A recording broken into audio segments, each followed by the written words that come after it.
We are back to official Pro Mazda Series action at the home of British motor racing. It's Silverstone, located in England, in the United Kingdom. Today it hosts another round of Pro Mazda action on RaceSpotTV. We'll look at the track details and race details coming up on screen in just a moment's time. But myself, Jonathan Simon in the commentary booth, Randy Cheneth alongside me. Randy, very interesting track car combo this week. We have the historical version of old Silverstone. We know it's updated via racing for the moment. The new version is out there, but it's good to see the old version still in production. Yeah, it is, and especially this layout, the historic layout. Of course, very, very historic layout of this circuit. You're not going to see any of those new bits. It is not the new Silverstone that just came out a short time ago. It is the old school layout without any of the new amenities that we have on the new version of that racetrack that's recently released. And of course, qualifying is currently underway. We have a star-studded lineup out there for you. Julian Dunn racing, Scott McIntyre as well has jumped into the Pro Masters. It's good to see Julian Dunn back out there racing again, Randy, a multiple series champion in Pro Mazda. We know he's a VRS coach as well for, I think this season doing the Formula 3. Very similar car to the Pro Mazda, but once again, currently half a second up on provisional pole. Yeah, and that is absolutely rapid with the way the times are looking at the moment. So things are definitely looking good for him. It's going to be hard to beat him if he's going to be able to do that well and be that strong. And currently, of course, Martin Arnoldas now joins him on the front row. A 1 minute 33.6 for Arnoldas. 2 tenths slower, or about a tenth and a half accurately, than Julian Dunn himself. John McCutcheon will start on the second row provisionally for the moment. He's joined by Ollie Peacock. Rest of the order is just filing in their last few qualifying laps. Now, Randy, we enjoy the new version of Silverstone quite a bit, but I raced this version in the Formula 3 last season, the historical version, and I think it's a good combo for these lower Formula cars because it just produces some extra racing action, a lot more overtaking opportunities, a lot more slipstreaming opportunities. It's going to be a good race for sure. Yeah, you're going to have a lot of slipstream potential. There's going to be no lack of that whatsoever with this layout and with the way the racetrack actually goes and flows. Like you said, very old school track it is, and especially because with this being the historic layout, as we'll take a peek at the actual track details. Once again, you just take a look at the layout and you notice if you're a Silverstone fan, you'll notice 2 chicanes that are not getting run, and that's the Club chicane and the Abbey chicane that in their place have 2 very fast, flat out left-hand kinks, one of which immediately swings into Club, the other of which heads down towards Bridge. And the average speed around this place is astronomical. The speeds around this place used to be some of the highest in Formula 1 back in the old days, but we're going to see and get another little bit of a taste of that here in these old school pro Mazdas. And we'll have a look at it later, but at the exit of that Club chicane, you'll see a lot of drivers pushing out wide of that curb, and it's actually legal, so I don't think that they're getting off tracks there. You are allowed to do that. Whether or not it's quicker is another question in itself, because Randy, that's the longer distance around the racetrack, of course. Yeah, it definitely is, and there's a couple places where it doesn't play too nicely because I do think you run the risk of getting at least a 1x penalties for sure to invalidate laps, and it's always the give and take, isn't it? Looking for those extra little bit of runoffs that you can use. Maybe you can find a little bit more speed, but even if you do, is it going to be worth it because of the extra distance you always have to go? A lot of the times, Johnny, it just basically flat out comes down to the type of corner, the radius of the corner, and the speed you carry through it. It's not uncommon to have one corner where it's faster to go the long way and carry a little bit more speed, and another one where it's better to hold it a bit tight and basically straight line the exit as much as you can. 100%. So qualifying is just about to be wrapped up, and I saw Scott McIntyre still out there on the racetrack. And he completed both his laps and was just getting a bit of extra running there towards the end. Let's take a look at your grid for today's 18-lap event. Julian Dunn, multiple series champion, is up on pole, joined by his rival in Martin Arnoldas. Those two will begin ahead of the second row of John McCutcheon and Andrea Cini two very strong qualifying performances from those two. Ollie Peacock starts from 5th. The other quick Ollie Peacock needs a consistent race out here. Scott McIntyre, after a mistake on his second lap in qualifying, will start on the 3rd row. The rest of the grid is up on screen. Now, Randy, looking for those in the back end of the order to make up spots here on the opening lap. It's going to be very possible due to these long straights at Silverstone. Exactly, and that's what makes this old school layout so fun. So much raciness here. And of course, a slight change to the format for those who have been watching the SimLab Pro Cup. It's going to be a standing start tonight. And of course, this is the official series, not the private league event from what we've had earlier on, being on the Saturdays. So going to be a fun and awesome race here, and it's going to be fun watching these guys thunder down in towards turn 1.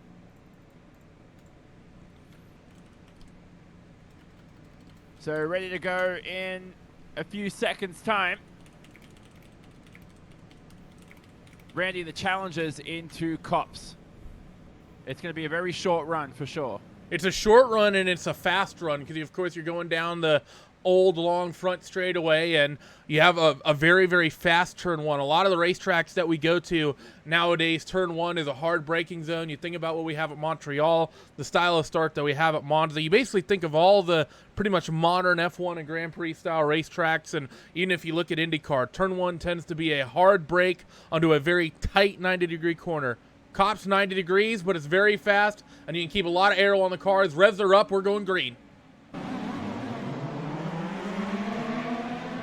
Screaming down in towards turn 1 is going to be the 3 of Julian Dune. Martin Arnoldis in the 4, trying to keep it hooked up around the outside and through Cops for the first time. Those two and those top 3 will hold themselves single file as they work through on the run down towards Maggots, Beckett's, and Chapel. Now in towards the high-speed S's. The 4 of Martin Arnoldis shows the nose on Julian Dune, but nothing going just yet. Whole field seems to be through the opening sector clean as they work down through the S's and down the hanger straight for the first time. First opportunity, perhaps, for the slipstream and passing zones to come into effect. You see the whole field snaking down that back straightaway as they go in towards turn 6 and 7 here at the top of the hill. And it's going to be no one really peeling out just yet. A slight move, I believe, from the 12 of Ollie Peacock. But besides that, the field single files out as they run towards club. Yeah, here's the long run down to that club chicane. We can see we skip the usual chicane we use in Formula 1 and other forms of racing. You'll see drivers run out wide here. That is legal for today's 18-lap event. Then they'll skip Vale coming up right now. Fast left-hander and then onto Bridge. How thrilling is this? Been absolutely fantastic as they work down now in towards this tight sector. This entire section, very stark contrast compared to the rest of the lap. This is basically where all your slow corners are on this layout. You see the field still single filing out. No great passing opportunities coming through on the opening lap, and it's going to be Julian Dune who's going to lead the opening lap. Clearly going to be out to about a 0.6 of a second advantage over Martin Arnoldis as they come down the front straightaway. But you see that 4-car slipstreaming. That gap comes down to 0.5 by the time they get to the start-finish line. And through turn 1, the field is going to remain single file once again. And look at them form up here at the end of the first lap. A few position changes. Maresta is into your top 10 after gaining a couple of spots. Brilliant start from Harley Lewis from 7th to 6th. And now look at Andrea Cini in that 5th position. He's lost a spot to Ollie Peacock at the beginning. And look at them all form up here on this hanger straight for the second time this afternoon. Just having a look behind Andrea Cini. Just trying to see Scott McIntyre pull off a move here on Harley Lewis. This could be a nice little pass by Scott McIntyre. Boy, that was millimeter perfect. And here comes John Michael Noel, and he wants to hop on this as well as they go down through the left-hand kink at the club, and then through this long right-hander that's going to really force John Michael Noel out wide. He did not have the right line, and you really do get forced out wide if you're a little bit to the driver's left, going through that corner, through that quick little left-hand kink once again. And Johnny, the racing, of course, this racetrack, these guys are going to have the cars trimmed out because there's not really that many fast corners on the racetrack that are overly important. You, of course, have the S's, but these cars generate so little power, you can really trim the car out for the likes of Cops, for the likes of the corner at the hanger straight. For example, is the 5. Big slide of Harley Lewis. That was well held. It's going to move John Michael Noyon up at least one more spot, but I think Mr. Harley Lewis is going to be happy to have that car still pointed the right direction, that all told. But all these guys are going to basically have these cars trimmed out as much as possible. Yeah, poor car control by Lewis, but brilliant save at the end of the day. And like you said, Randy, I mean, I've heard Wyatt Gooden talk about running a car like this, or even the Formula Renault, running it into the rev limiter across the straight because it's quicker than actually extending that final gear, just because the power is so limited in these lower Formula cars. That's definitely interesting. I would think you'd want to at least top that gear out. That way you can use the slipstream, because the problem is that if you hit the tail end of the gear, you're never going to be able to make passes on everyone if that's what everyone does. So let's say let's just pick an arbitrary number and say 143 miles an hour. If that's your top speed, if that's the speed everyone is doing because of gear, then I'd say, this almost gets into a meta sort of discussion, Johnny. If everyone's doing that, all you have to do is put another tooth or so in the transmission, get your top speed up to 145, 146 in the draft. And yeah, you may not have the early torque down the straightaway, but going down towards the end of the straightaway, you should have enough top speed to carry you through and at least get alongside. Exactly it. So it's an interesting factor for sure. These drivers probably won't be thinking about that too much during the race. Oh, car off! Jean-Michel Noyon. Around just after bridge. Yep, Jean-Michel Leon, we saw that. He is on screen, and he went off at leading up to Brooklands here, the left-hander, and he's only lost a few seconds, but lost a lot of spots there on screen. We'll see where he actually is position-wise on track. He crosses the line now into 12th, so he's lost about 4 or 5 positions there. Looking at cops ahead there into turn 1. Ridley here, slicing and dicing with Stefan Ruskin. And again, Ruskin ends up ahead there in that 9th spot. Yeah, so great racing here as we just took a quick replay of Jean-Michel Noyon. Just got that car loose on the corner entry, and that's a brave move around the outside of Chapel for Noyon, trying to set up the run down the hanger straight, but I think that's going to cost him more than it helps him, as there's cars behind wanting to slipstream through as well, as all cars running now down through this right-hander towards what would typically be a hard braking zone. And at the head of the field, Johnny, Julian Dude's got himself a nice little margin, but there's not really a huge breakaway at the head of the field. Everyone's kind of, nicely kept pace and kept touch with one another, and still very relevant with the way this slipstream can play itself out. Arnoldus has to be careful, though. He's about to lose the toe, and he heads through bridge, and the gap's creeping in just 10th by 10th now, but here's where the long straights complete and finish. He's got a bit of dirty air through this final sector, but right now Arnoldus seems to be keeping close with Julian Dunn. The good news for anyone in the top we have 5 another pile up out of bridge. Markin and Andula's in this. There's 3 cars at the end, at the exit of bridge, I believe. Yeah, Andula spun around. He's in at number 14, and that is a very high-speed section of the track, Randy, to lose a car. That is very dangerous. Yeah, not ideal whatsoever. We're taking a peek at the replay with Jean-Michel Noyon. Was he involved in this one again? And yes, he was. He kind of showed the nose in a part of the racetrack you typically don't want to. We're right on board with Arnoldus for this one here. We'll rewind the cameras once more. Or, excuse me, not Arnoldus, but for Jean-Michel Noyon. And you don't really want to show the nose going in towards that right-hander at bridge. It's not a great passing zone. See, didn't really have much overlap, and I think that's just sort of a case, Johnny, of maybe showing the nose in a position you shouldn't be doing so.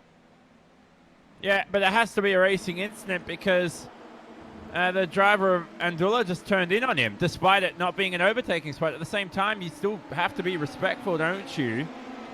So, I guess that's what Jean-Michel Noyon will argue, as that I'm just looking at the top 5. They're all still in formation, so that is going to continue.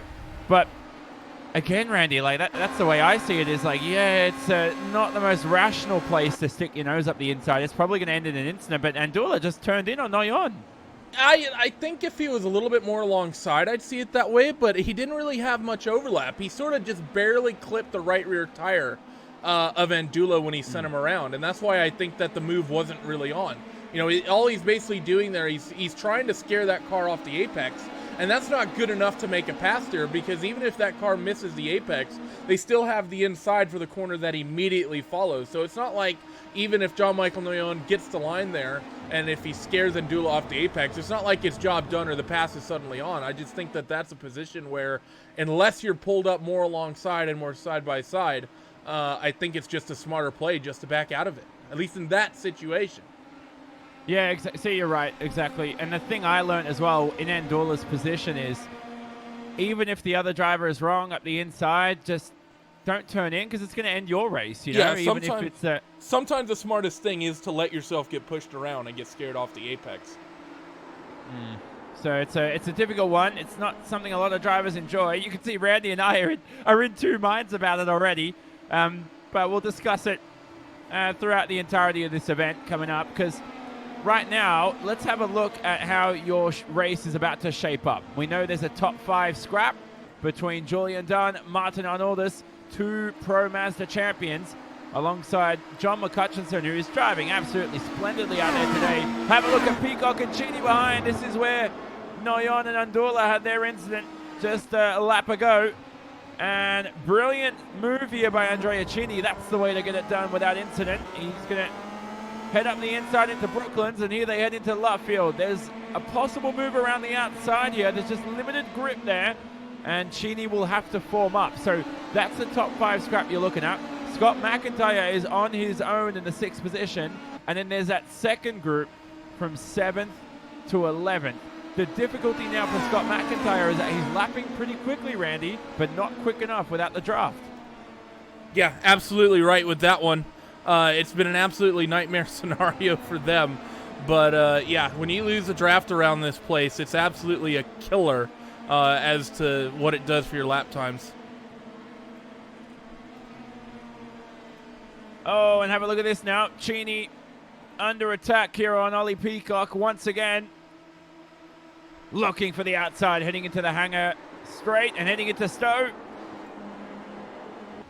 Brilliant move there by Andrea Cheney. That will promote him into the 4th position. They've lost the toe, though. And that's always the risk you take, isn't it, Johnny, when you start throwing really, really hard moves back and forth with one another, is that once you lose that slipstream, it's pretty much job done and game over. Because, yeah, you might pick up one spot, but you sort of miss out on your entire potential to keep up with that field and maybe pick up more. I think Cheney may just about be close enough to the 7 that he might just have a hint of it. But it's sort of the same logic whenever you run at the Daytona Road Course. Of course, that's more of a sports car track, but the same logic applies. Once you're doing, like, say, a 30-minute sprint race, 45-minute race, even say push out to 1 or 2 hours, a lot of times the smart thing to do is sort of just sit in line and keep with that entire pack you're racing with, rather than try to pick up a single spot and then suddenly it's just you and that other guy that are just going to be draft leapfrogging each other for the rest of the race. Now, an interesting conundrum.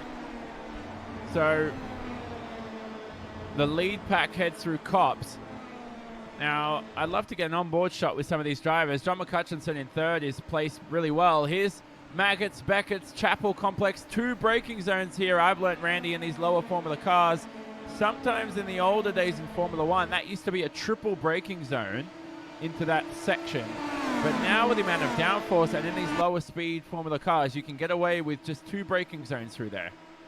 Yeah, you can really kind of straight line them, and a couple of the corners you can set up nicely. We're even starting to get towards that with the GT cars of the modern era. GTE machines, of course, having so much aero and the tires having so much brake. There's a ton of speed you can carry through the apex of those corners. And I remember, the older days running the Ford GT2 on the sim. It's pretty much exactly like you said. All 3 of those were pretty much proper braking zones. And with the modern cars, we're starting to get into just light touches as, of course, technology moves forward along the entire spectrum of motorsports. Those little bits of racetrack gets quicker. I mean, it's funny to think that, we're really only about, 15 years out from when, say, corners like a Rouge started being made to be flat out. It's really not been that long since a lot of these corners were, used to be braking zones, or you'd be lifting, or, of course, the Rouge, probably for the last 30 years, it's been at least a trim of the throttle. But, the last 10 or so, I think about 2008, there were still cars that were lifting through there. Yeah, I think I was watching an old F1 race. Might have been the 08 race at Spa. And Martin Brundle was talking about how Raikkonen, he was like, oh, it's full throttle through a Rouge. And I was like, oh, that's old news now. Like, you don't need to be talking about that. But I remember this is 11 years ago, where that was fascinating news. I mean, these days we have GT cars going flat out through a Rouge.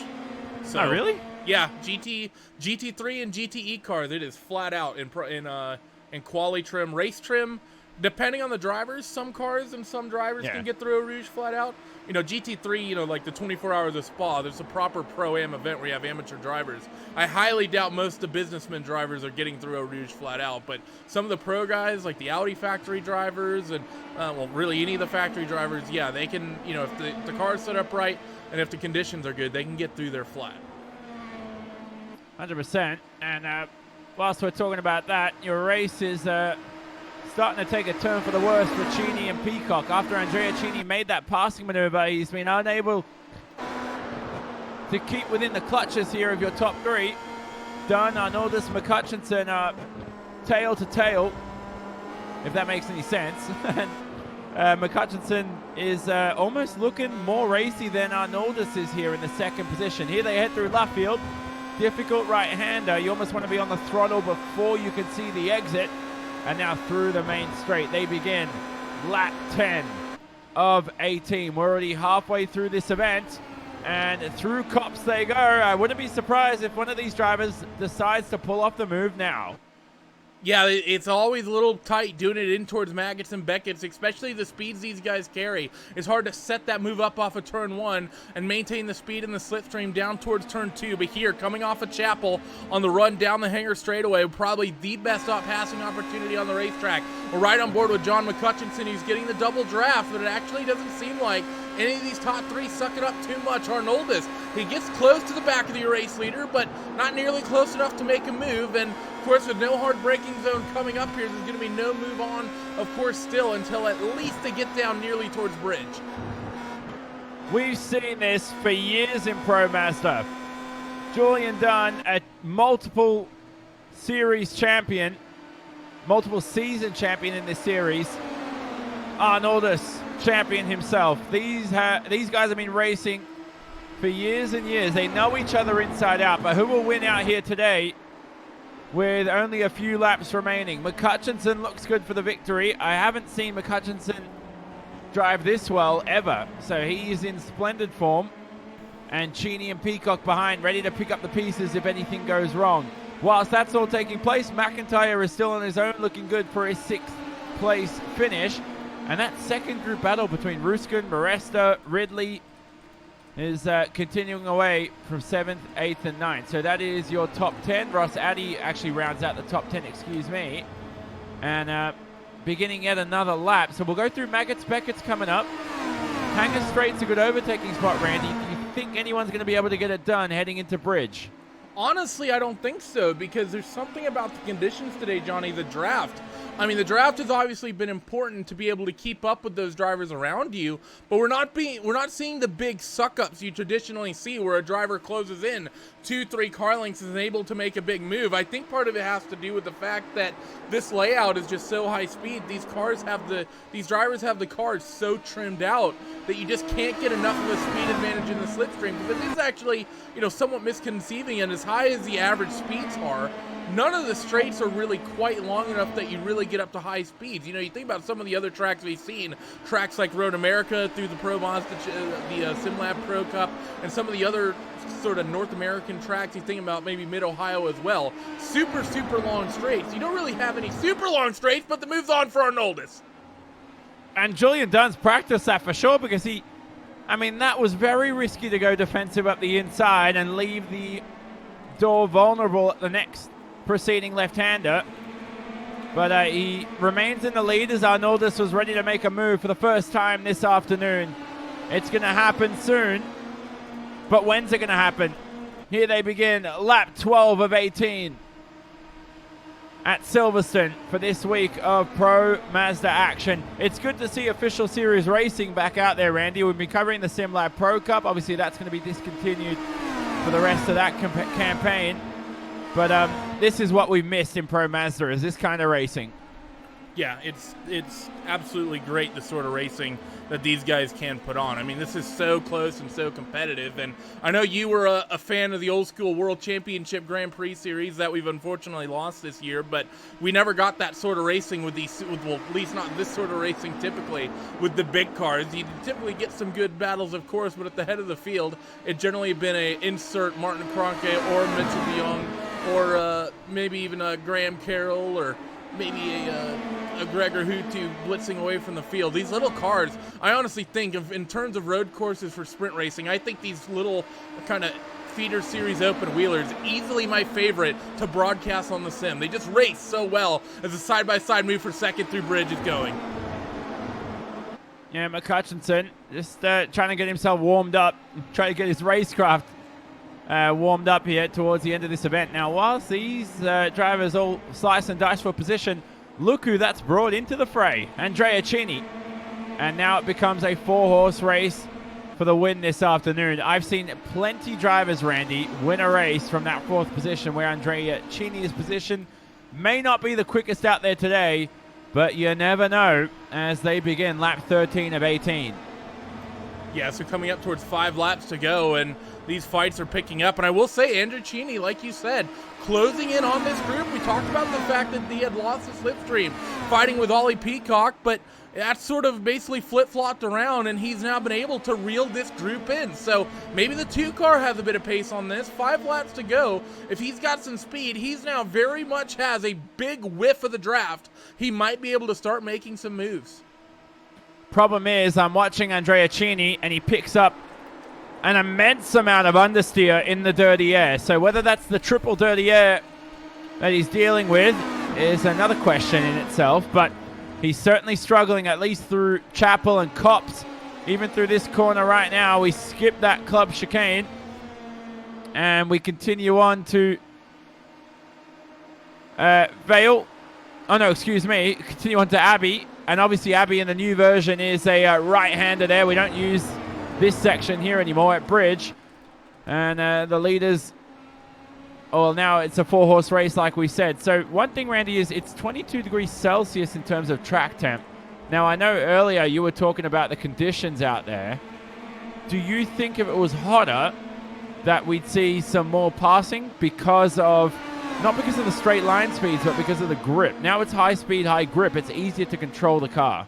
Maybe a little bit, and also you'd see a little bit of more tire degradation as well because, you know, like you said, it's relatively tame conditions, and even for clear skies, you know, it's. I know you use Celsius, but I use Fahrenheit here in the United States. You know, 71 degree track temp with clear skies is actually very, very low. So, you know, you probably see maybe a little bit more passing, like you said. You'd see an elongation of the braking zones and the fact that the actual corner speeds would probably come down 3 to 4 miles an hour minimum through the apex of some of these corners. So that would maybe stack the field up a bit more and cause you have to get a bigger run down the straightaways and maybe play into a part of it. But, you know, you'd also see a little bit of tire degradation as well. So in some ways, I'm sure the drivers like having a racetrack that's being nice to them. But for us as spectators and commentators, it's a lot more fun to see them really struggle with the car on the racetrack than I think it is for them to have to deal with.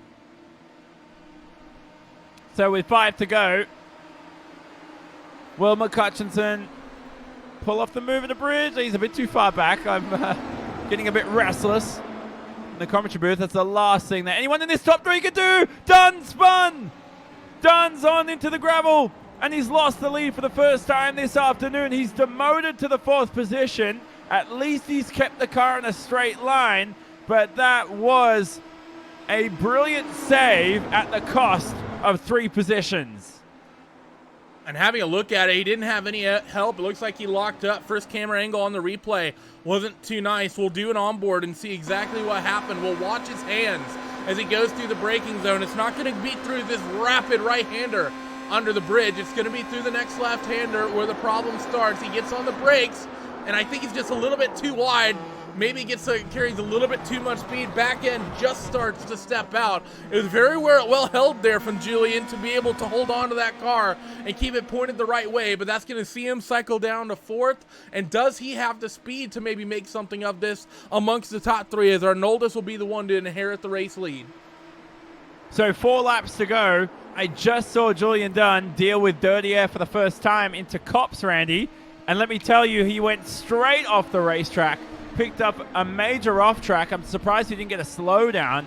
And this is going to be a struggle behind Andrea Cini. He has to make the move now heading into Bridge. We've not seen this move really pan out for anybody, and I don't think he's close enough. Through this left-hand little kink on the run towards bridge, and no, he just doesn't have the speed, doesn't have the momentum, won't have any overlap. Does he maybe throw the brave out braking maneuver up the inside? No. Through the left-hander he had issues with last time. He's going to get it perfect. It's actually Cheney was a little bit wide through that left-hander. So now that's going to back up Julian Dune from those top two just a little bit more, and he's trying to get there. Oh, no. He didn't realize he had so much grip there through Luffield. He could have got onto the throttle a little earlier, and that's going to cost him a move into Copse. Let's have a watch into Copse.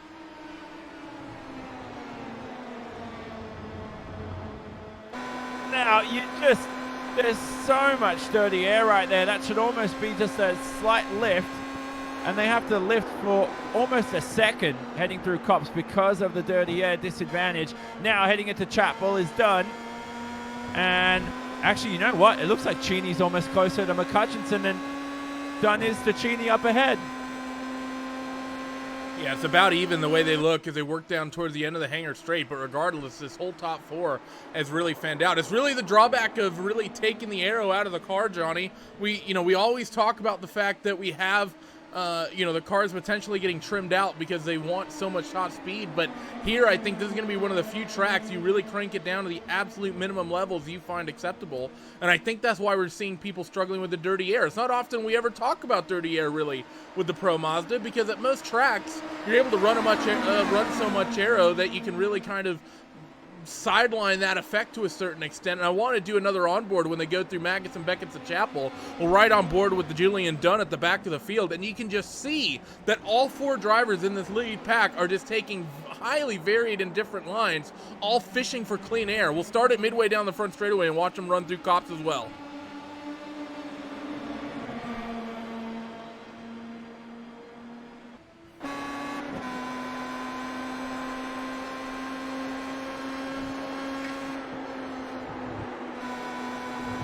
So, look at him packing into Copse right now. That looked brilliant. And McCutcheon now looks racy, heading into Maggots Beckett's. To dab of the brakes here. And who's going to get the best exit? Heading onto the hangar straight. Dunn looks good here. Cheney's going to be forced onto the defensive, but he has the double slipstream up ahead. Arnoldus looks like he'll remain in the first position. Is Julian Dunn going to pull up the move in the third? Oh, Cheney kind of went defensive and sort of slotted the car about half a lane to the inside, and Julian Dune tried to slip around the outside, but the move just wasn't there. So disaster there for those two in the closing stages. As we take a peek at the replay on what happened, Dune tried to go around the outside, but Cheney somewhat shut the door a little bit late. Cheney has retired from this event with terminal damage. Dunn is still in the third position ahead of Scott McIntyre. Now, while that took place, Ollie Peacock fell behind McIntyre after a spin heading into the section they're coming up to right now. And Cheney is very livid here in the chat as well, saying words, I mean, we don't even want to repeat right now. And he's livid with Julian Dunn. And now heading into the final lap of the event, white flag waves. It's between Arnoldus and McCutcheon. I didn't expect this to be a race of attrition, but here it is. Then there were two.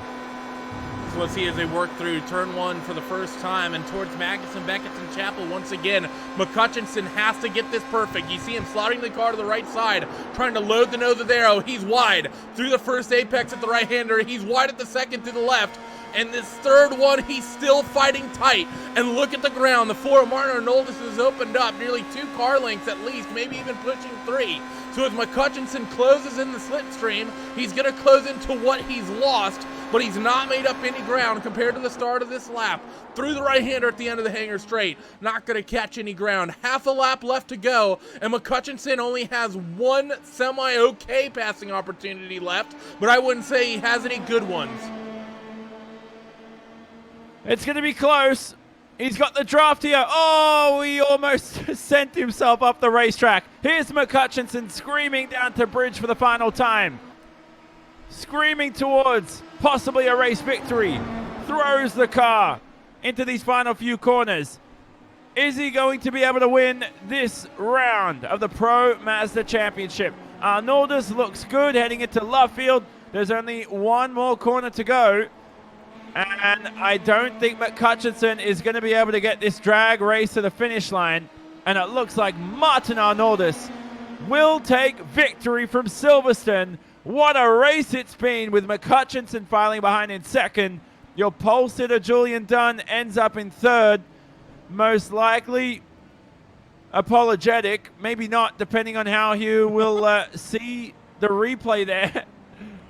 With Andrea Cini. Those two will have some words after the event for sure. That is your top Italian three. In the server. So, Ollie Peacock as well. He's definitely disappointed with that top 5 result after the spin. He knows he could have had a podium. And Scott McIntyre, though, drove consistently. He ends up in 4th. Now, Randy, whilst the rest of the finishers and the races come through, it seems everyone else is going to come through unscathed. I remember a race here in FSR I had where I pitted from 3rd, ended up coming out in 9th with like 9 laps to go. And what I did was I dialed my front wing 1 click forwards, had a bit more grip to compensate for the dirty air, and I ended up finishing 2nd.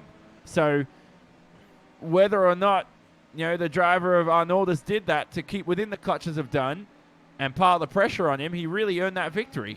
Yeah, he really did, and that's, you know, I've not gotten as much Formula One experience as you. There was a season I did do on the iRacing service where I try-harded in the Williams for about a full season, but that's actually what you basically described as very much an approach in the IndyCar as well, because of course on those big, fast, flat ovals, we'd always talk about the aero push, and whenever you build an IndyCar setup, you always build it for race trim, and you slap on a bunch of aero that you don't think you need. You take a race IndyCar setup, and you just go hot lap it around one of those ovals, and you'll be like, oh, what is this? I can take all this aero off the race car. And then you go into turn 1, with the first official race you sign up for behind a field of 20 cars, and then you hit the wall, and then you think, I should probably put that wing back on.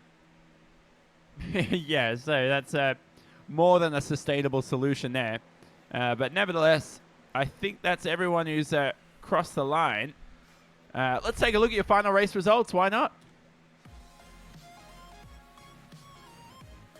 Arnoldus wins week 9 of the Pro Mazda Championship here from Silverstone. What a victory it was for your series champion. He heads that first position ahead of John McCutcheon.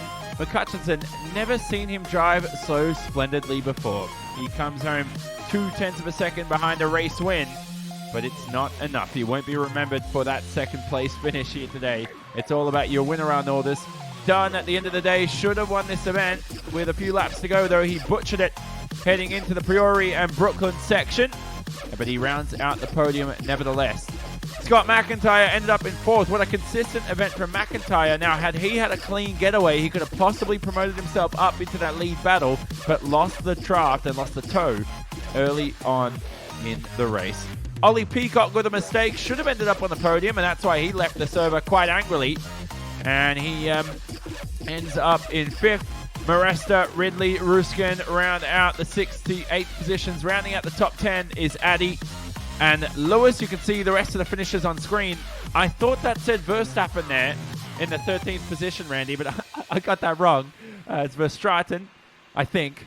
And Andrea Cini with retirement after that late race incident ends up a lap behind. Now, Julian Dunn with some post-race comments believes that had a chat to Andrea Cini, and I mean, Julian Dunn felt like he moved under braking and he had nowhere to go. I think it kind of looked like that way too. I don't think there was much Julian could have really done with that move whatsoever that Cini, you know, had to do what he did. We'll actually take a look back at the replay, and we'll ride on board with Julian Dunn, and you can sort of let the fans, I guess, decide for their own, because I kind of agree with Julian a little bit. Cini sort of going in towards the corner at the end of the hangar straight.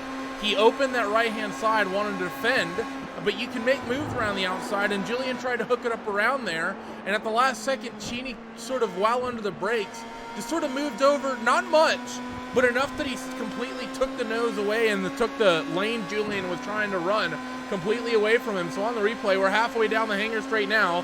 You're going to see Julian. He's going to pull out to the left side. Cini pulls over to the right, and just sort of right there in the late stages, Cini just sort of half commits there. It's definitely, you know, a questionable one either way.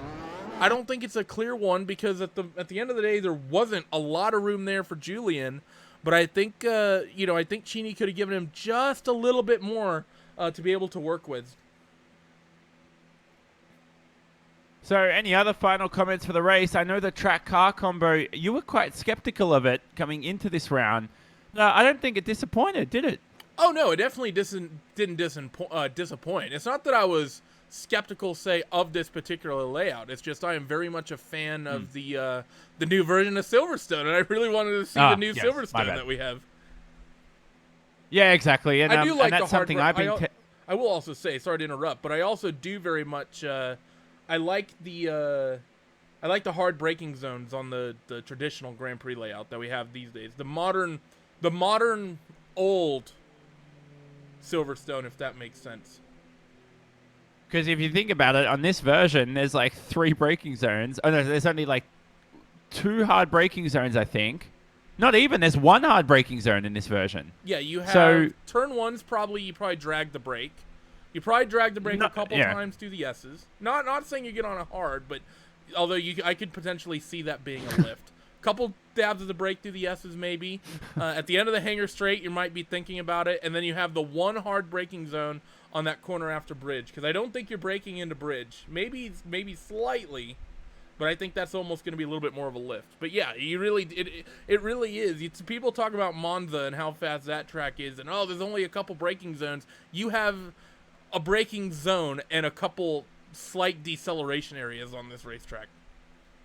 Yeah, and I know in iRacing you don't need to worry about brake ducts, but I remember in other sims where you did, I was pretty much running the minimum. You almost don't need to worry about cooling or drag or anything. It's just that minimal at Silverstone. But nevertheless, let's wrap up the broadcast. The next race, Mazda, get your license up, and you can take part in the brilliant racing action that you have seen on display today on RaceSpotTV. From myself, Jonathan Simon, Randy Cheneth alongside me, and our entire RaceSpotTV crew, this has been a RaceSpotTV presentation broadcasted today, and we will say so long from Silverstone, and we'll see you in a couple weeks' time.